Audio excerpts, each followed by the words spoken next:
આપણે બધા ઉત્તરાયણની કેવી આતુરતાથી રાહ જોઈએ છીએ, નહીં? બિલકુલ. આકાશ રંગબેરંગી પતંગોથી ભરાઈ જાય, ધાબા પરથી બૂમો, કાપ્યો છે. હા, અને વાતાવરણમાં એક અલગ જ ઉર્જા હોય છે. પણ આપણે ક્યારે વિચારીએ છીએ કે આપણો આ આનંદ ક્યારેક કોઈ બીજા માટે સજા બની શકે છે? બરાબર. ઉજવણી અને જવાબદારી વચ્ચેની એ પાતળી ભેદરેખા. હા, એ જ ક્યાં છે. આજે આપણે આ જ સવાલનો જવાબ શોધવા નીકળ્યા છીએ. અને આપણો સ્ત્રોત કોઈ મોટો રિસર્ચ પેપર નથી, પણ ગુજરાતના એક નાના ગામ સુથાર નેસડીની સરકારી શાળાની એક નાનકડી માર્ગદર્શિકા છે. અને એ જ આ સ્ત્રોતની સુંદરતા છે, એની સાદગીમાં. શાળાના મુકેશભાઈ ઠાકોરે વિદ્યાર્થીઓ અને વાલીઓ માટે આ સંદેશ તૈયાર કર્યો છે. તો ચાલો આજે આપણે સમજીએ કે કેવી રીતે આ 4-5 સરળ નિયમોમાં તહેવારને વધુ સારો બનાવવાનો આખો ફલસફો છુપાયેલો છે. ચોક્કસ. કોઈ જટિલ ભાષા નહીં, કોઈ મોટા સિદ્ધાંતો નહીં, સીધી, સરળ અને દિલથી નીકળેલી વાત. ઘણીવાર આપણે મોટા ફેરફારો માટે મોટી યોજનાઓની રાહ જોઈએ છે, પણ ખરી અસર તો આવી નાની પહેલથી જ થાય છે. બરાબર.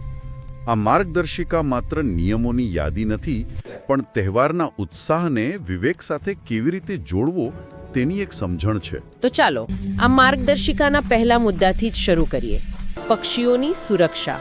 હા, જે સૌથી વધુ ચર્ચાય છે. એમાં લખ્યું છે કે સવારે 6 થી 8 અને સાંજે 5 થી 7 દરમિયાન પતંગ ન ચગાવવી. હવે ઘણા લોકો એવી દલીલ કરી શકે કે વર્ષમાં એક જ વાર તો તહેવાર આવે છે. હા, શું આ 2-4 કલાક પતંગ ન ચગાવવાથી ખરેખર કોઈ મોટો ફરક પડે છે? આના કોઈ આંકડા છે આપણી પાસે? સારો સવાલ છે, અને તેનો જવાબ છે હા. જમીન આસમાનનો ફરક પડે છે. ઓહ. કરુણા ફાઉન્ડેશન અને બીજી સંસ્થાઓના આંકડા દર વર્ષે જ બતાવે છે કે મોટા ભાગના પક્ષીઓ આ જ સમયગાળામાં દોરીનો ભોગ બને છે. એટલે આ કોઈ સંયોગ નથી. બિલકુલ નહીં.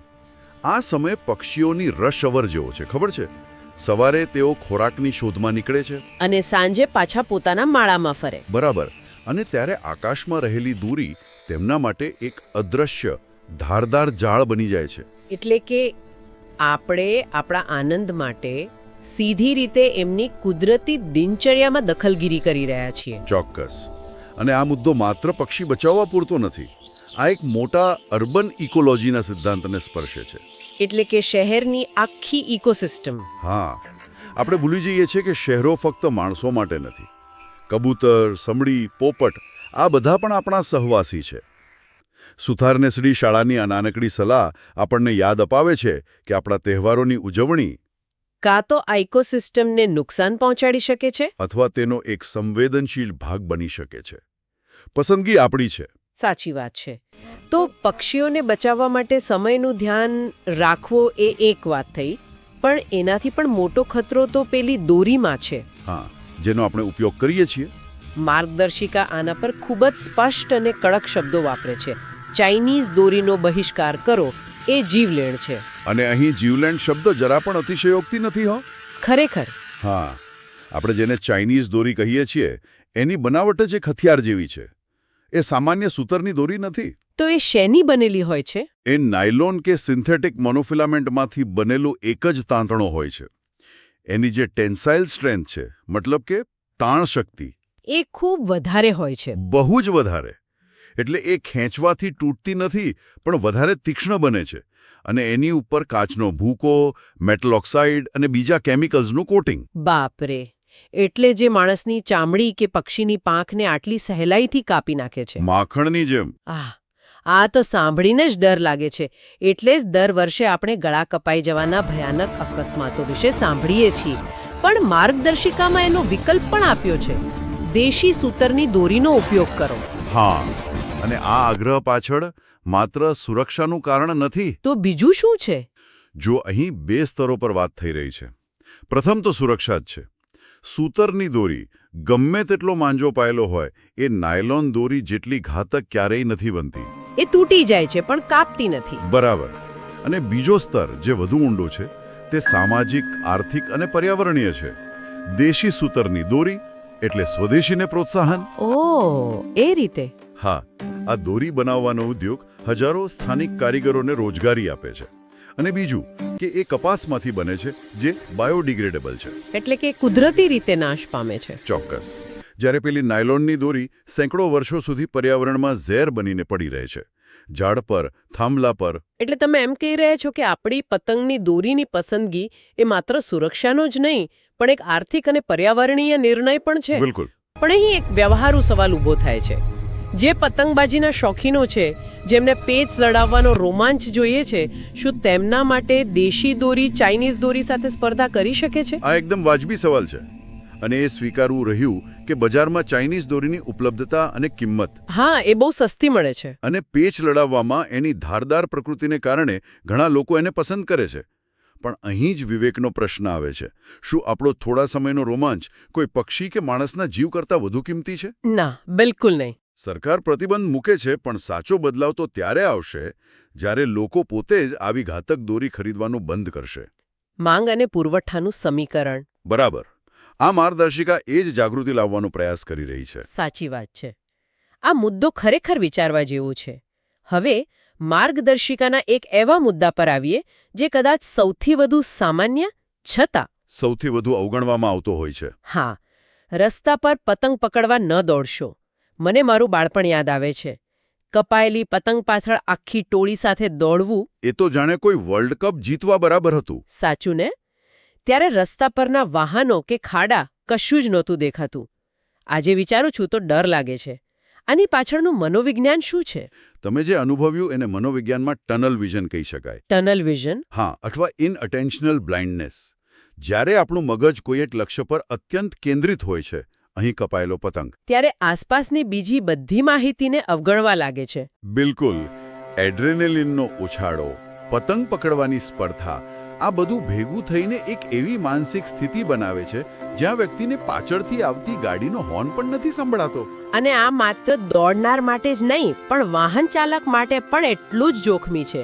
અચાનક કોઈ તમારી ગાડી સામે દોડી આવે તો? સારામાં સારો ડ્રાઈવર પણ ગભરાઈ જાય. વાહન પર કાબુ મેળવવો લગભગ અશક્ય બની જાય છે. ચોક્કસ.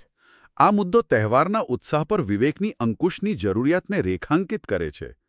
માર્ગદર્શિકાની એ સરળ ચેતવણી તમારી એક નાનકડી ભૂલ અકસ્માત નોતરી શકે છે. એ આ જ જોખમ તરફ ઇશારો કરે છે. આનંદ જરૂરી છે, પણ જીવના જોખમે નહીં. બરાબર. તમે જે ટનલ વિઝનની વાત કરી એવું જ કંઈક ધાબા પર પણ થતું હશે નહીં?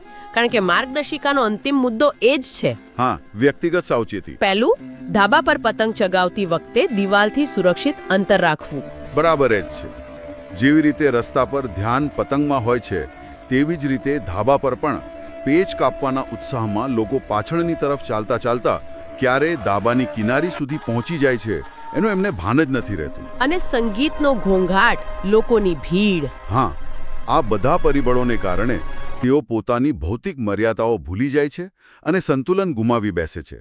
એટલે સુરક્ષિત અંતર રાખવાની સલાહ એ કોઈ રોકેટ સાયન્સ નથી, પણ એ ઉત્સાહની ક્ષણોમાં આપણી જાતને વાસ્તવિકતાનું ભાન કરાવવાનો એક પ્રયાસ છે. અને આનો બીજો ભાગ છે વાહન ચલાવતી વખતે ગળાની સુરક્ષાનું ધ્યાન રાખવું. આ મુદ્દો ફરીથી આપણને એ વાત પર પાછા લાવે છે કે ઉત્તરાયણ માત્ર પતંગ ચગાવનારાઓનો તહેવાર નથી. બિલકુલ નથી. તેની અસર રસ્તા પર ચાલતા દરેક સામાન્ય નાગરિક પર પડે છે. અને આ જ સામાજિક જવાબદારી છે, ખરું ને? ચોક્કસ. કોઈ વ્યક્તિ જે કદાચ પતંગ ચગાવતી પણ નથી, જે પોતાના કામે જઈ રહી છે, તે કોઈ બીજાના આનંદની કિંમત પોતાના જીવથી શા માટે ચૂકવે? સાચી વાત છે.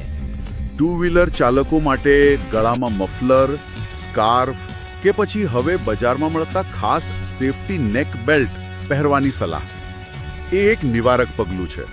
એ આપણને એક મૂળભૂત સિદ્ધાંત યાદ અપાવે છે. કયો સિદ્ધાંત? કે તમારો અધિકાર ત્યાં પૂરો થાય છે જ્યાંથી બીજાના નાકનું ટેરવું શરૂ થાય છે. આપણી ઉજવણીની પદ્ધતિ કોઈ નિર્દોષ વ્યક્તિ માટે જોખમ ન બનવી જોઈએ. વાહ, આખી માર્ગદર્શિકાનો સારાંશ આ એક વાક્યમાં આવી ગયો. લગભગ. તો સુથારનેસ ડી શાળાની આ નાનકડી માર્ગદર્શિકા ખરેખર આપણને ઘણું બધું શીખવી ગઈ. પક્ષીઓ પ્રત્યેની કરુણાથી શરૂ થઈને પર્યાવરણીય અને આર્થિક સમજણ, પછી મનોવૈજ્ઞાનિક સજાગતા અને અંતે સામાજિક જવાબદારી. બધી જ બાબતોને આવરી લીધી. મુકેશભાઈ ઠાકોરનો અંતિમ સંદેશ સુરક્ષિત રહો, આનંદમાં રહો એ આખી ચર્ચાનો નિચોડ છે. એ એમ નથી કહેતા કે આનંદ ન કરો. ના. એ કહે છે કે સુરક્ષા સાથે આનંદ કરો. બરાબર. અને સૌથી મહત્વની વાત એ છે કે આ સંદેશ ક્યાંથી આવી રહ્યો છે. કોઈ સરકારી કચેરીના ઉપરથી લાદવામાં આવેલા નિયમ તરીકે નહીં, પણ એક શાળામાંથી, એક શિક્ષક તરફથી બાળકો અને તેમના પરિવારો માટે જ્યારે શિક્ષણ સંસ્થાઓ આવી સામાજિક જાગૃતિનું કેન્દ્ર બને છે ત્યારે તેની અસર ઘણી ઊંડી અને લાંબા ગાળાની હોય છે કારણ કે તે ડરથી નહીં પણ સમજણ અને કાળજીથી આવે છે. અને એ આવનારી પેઢીના સંસ્કારમાં વણાઈ જાય છે. ખૂબ જ સુંદર રીતે આખી વાતનો સાર રજૂ કર્યો. આભાર.